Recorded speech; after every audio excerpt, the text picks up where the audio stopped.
Olá e sejam muito bem-vindos a mais uma imersão nossa.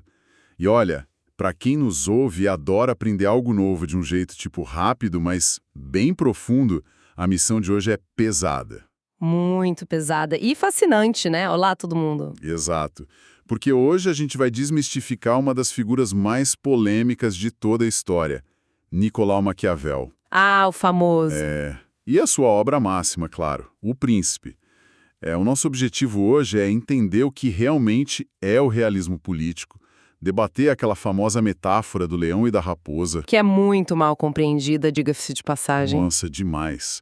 E também vamos entrar nessa separação bem controversa que ele faz entre a moralidade privada e as decisões de Estado. É um prato cheio. Sim.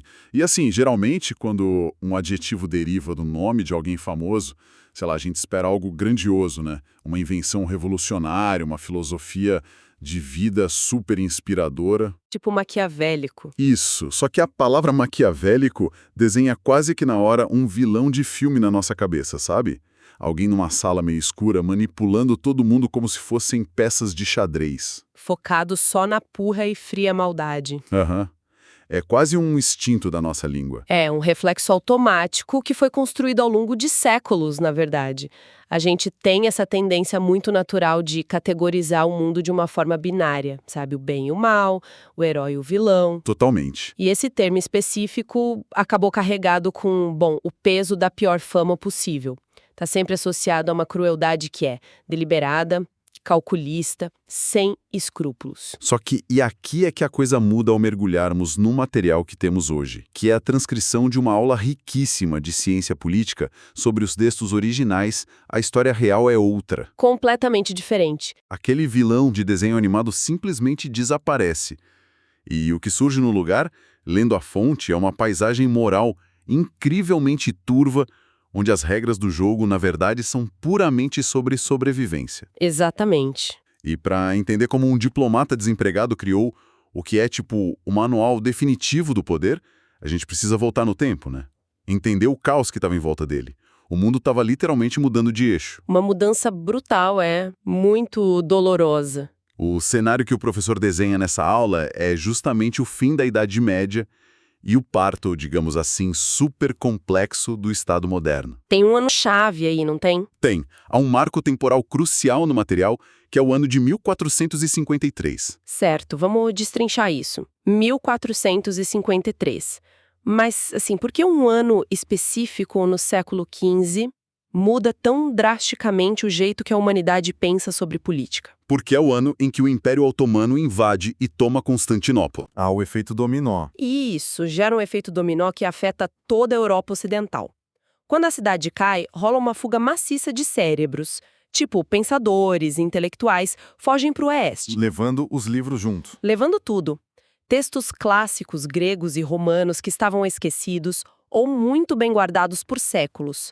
Esse influxo de conhecimento antigo serve como uma faísca gigantesca para o Renascimento. Uau. E o grande impacto disso, segundo a aula, é uma mudança de foco. O mundo deixa de ser teocêntrico, focado só no divino, e passa a ser antropocêntrico. O ser humano passa a ser o centro das atenções, então. Exato. Se conectarmos isso ao panorama geral da época, a mentalidade medieval de que reis governam por direito divino e tragédias são vontade de Deus, bom, isso começa a ruir.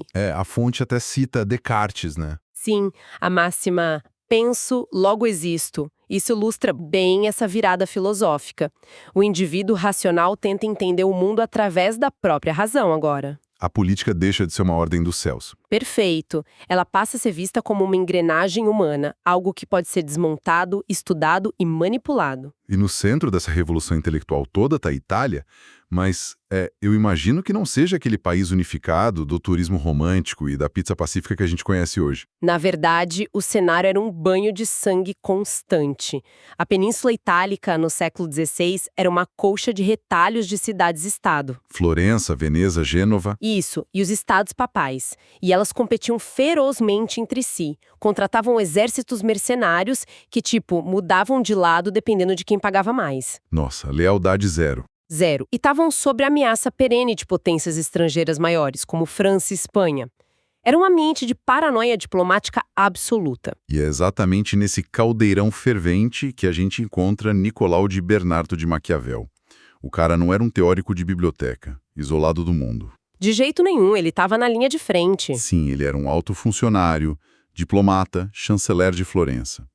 Ele andava nos corredores do poder negociando acordos, via de perto os reis mentirem uns para os outros. O que deu a ele uma visão muito clínica da realidade.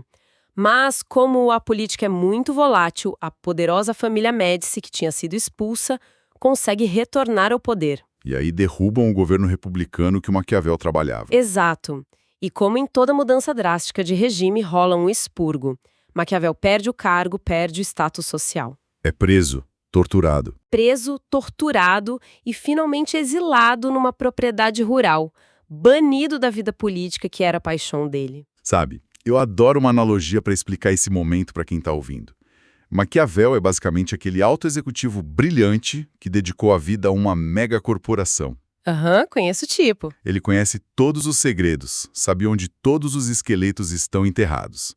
Só que aí uma nova diretoria assume e ele é demitido, de forma super humilhante. Vai pro olho da rua. Isso.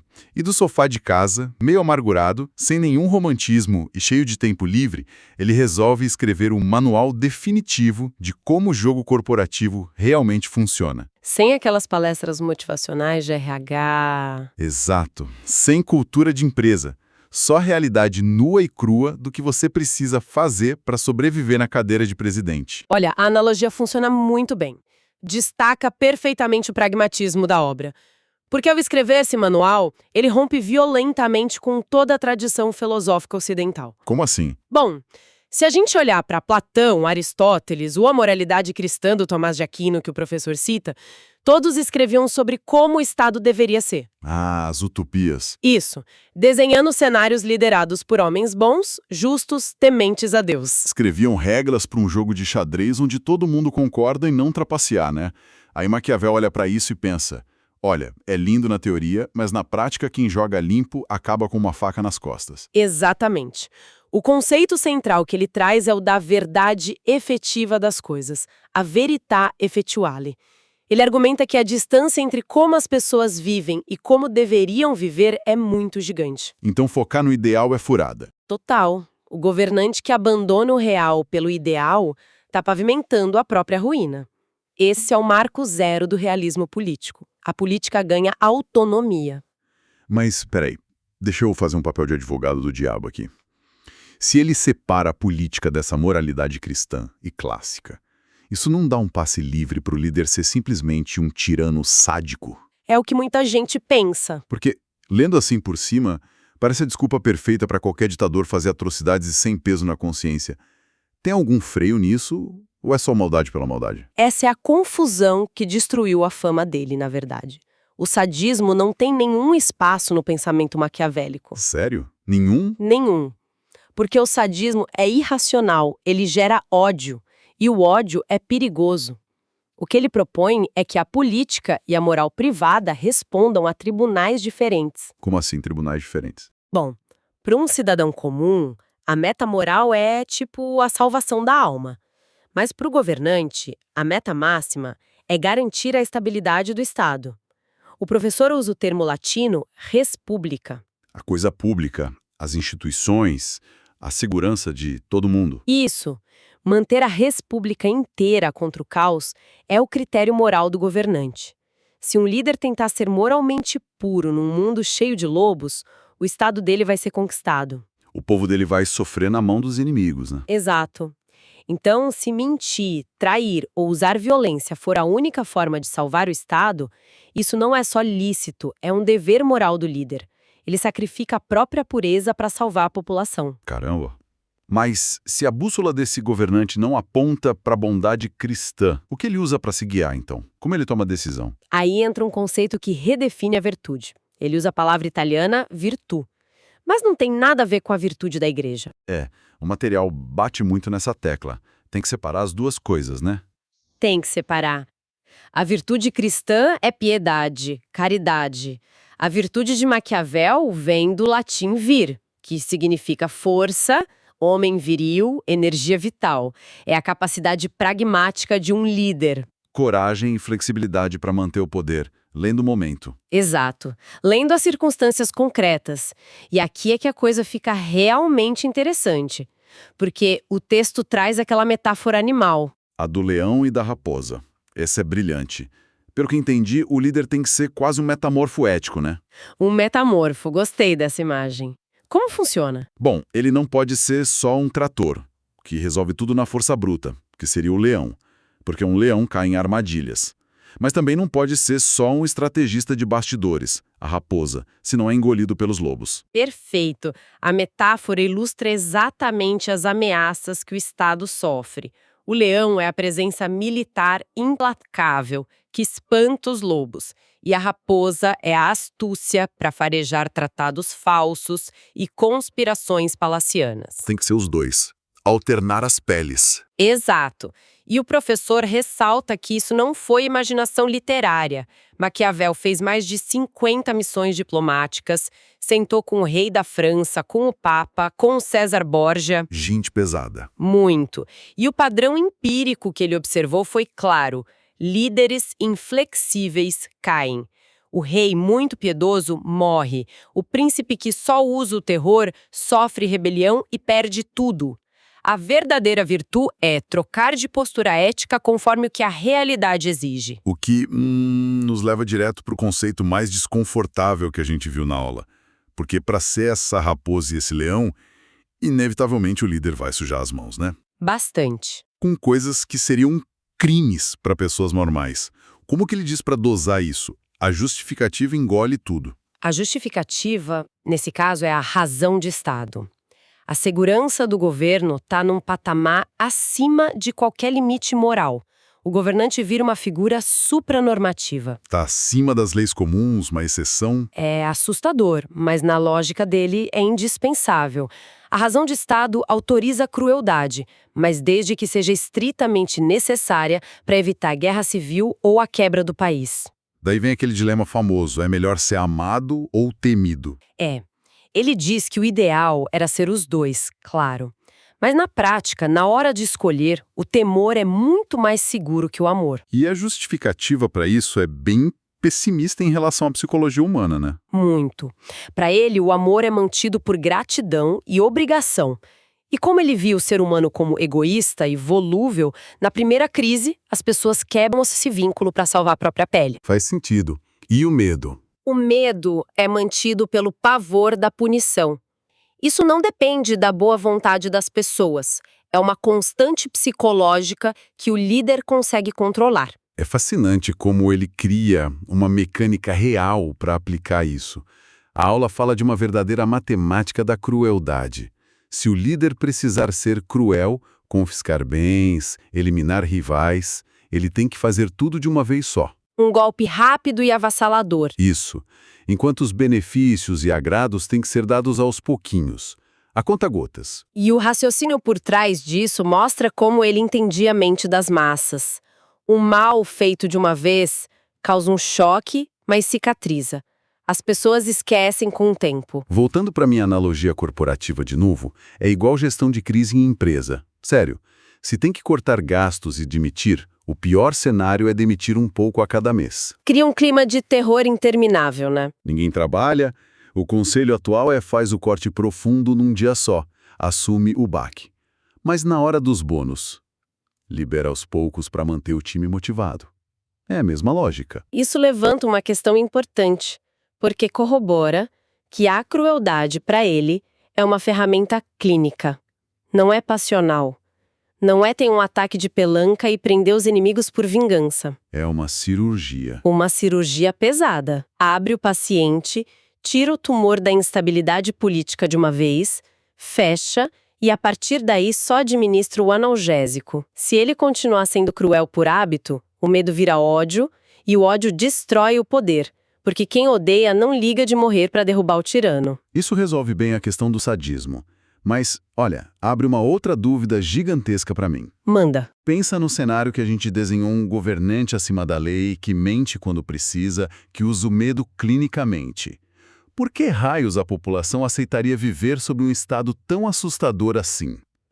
Por que a gente não joga tudo pro alto e vive sem essas regras opressoras? E essa é a peça final do quebra-cabeça do realismo político. A aula conecta isso de forma brilhante com os contratualistas que vieram depois, especialmente o Thomas Hobbes. O autor do Leviatã. Ele mesmo. Hobbes escreve 130 anos depois, mas a semente dessa visão já estava com Maquiavel. Eles entendem que o Estado não é um acidente, é um pacto racional de sobrevivência. Porque a alternativa é muito pior, certo? Muito. A alternativa é o estado de natureza. E não é aquele negócio idílico de viver na floresta colhendo frutas. Nada de acampamento pacífico. Zero. É um ambiente de insegurança absoluta. A guerra de todos contra todos. Sem lei, não tem garantia da sua casa, do seu alimento, alguém mais forte pode simplesmente te matar e pegar o que é seu. É a premissa de que o homem é o lobo do homem. Então, o que tudo isso significa na prática? Se eu vivo apavorado achando que vão arrombar minha porta a qualquer minuto, a solução lógica é fazer um acordo com os vizinhos para criar um monstro ainda maior. Exatamente. As pessoas cedem a liberdade restrita que tinham e transferem o monopólio da força para uma entidade central. Criam um monstro artificial capaz de punir quem sai da linha. Esse monstro é o Estado. E a figura do Leviatã vem daí, né? Um monstro marinho invencível. Isso. Para controlar os homens-lobos, a civilização precisa de um terror infinitamente maior pairando sobre todo mundo. Nossa, isso muda a perspectiva do que é a política, né? O Estado, nessa visão, está longe de ser uma utopia para trazer felicidade. Pensando numa imagem atual, seria tipo o arsenal nuclear de um país. É uma boa imagem. Força destrutiva pura. Sim, a gente gasta rios de dinheiro para manter, não porque quer usar todo dia, mas porque a simples existência daquele arsenal cria um terror tão grande que impede que os outros sigam seus piores impulsos. O Estado é um mal necessário. A metáfora da dissuasão é perfeita. E é o que separa Maquiavel e Hobbes dos liberais iluministas, que vieram bem depois. Como assim? Hoje, a gente pensa muito em como limitar o poder do Estado, com Constituição, divisão de 3 poderes para não ter abuso, mas na época do príncipe, a urgência era totalmente diferente. O abuso já estava nas ruas. Exato. Nas mortes violentas, nas invasões. O problema não era como frear o Estado, mas como construir um que fosse forte o suficiente para a sociedade parar de se despedaçar. A centralização na mão do governante era a única cola possível para o caos. É uma visão meio sombria, né? Dolorosamente clínica e sem ilusões de como a gente é como espécie. Cara, que caminhada fascinante que fizemos hoje. Saindo lá do fim da Idade Média direto para a mente estratégica de Florença. Com certeza. E a genialidade do material é justamente ver como os conceitos se conectam. Vimos o exílio criando um analista frio, a política se divorciando da moral religiosa pela verdade dos fatos, A tal da virtude. a virtude misturando leão e raposa, e no fim, a razão de Estado que justifica até a crueldade cirúrgica para manter o pacto de sobrevivência e frear o caos natural. Sensacional. Bom, a lição central deixada por ele é que o governante pode, e às vezes deve, agir além das leis morais convencionais, desde que o fim seja preservar a estabilidade da coletividade. No papel, é uma lógica de sobrevivência impecável. Sem dúvida. Mas, para quem nos acompanhou até o fim desse caminho pelas engrenagens do poder, fica uma provocação para se pensar. Quando as regras desaparecem e o líder ganha esse passe livre justificado pela razão de Estado, como é que a gente, que não está sentado na cadeira do poder, vai ter certeza absoluta de que ele está agindo para salvar o país? É o grande risco. Como saber se ele não está só usando a mente dissimulada de raposa para esmagar rivais e se eternizar no controle? Quando a gente tira o monstro do Estado da jaula da moralidade, quem é que de fato segura a coleira?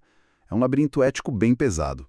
Muito obrigado pela companhia incrível nesse mergulho de hoje e até a próxima. Até mais, pessoal!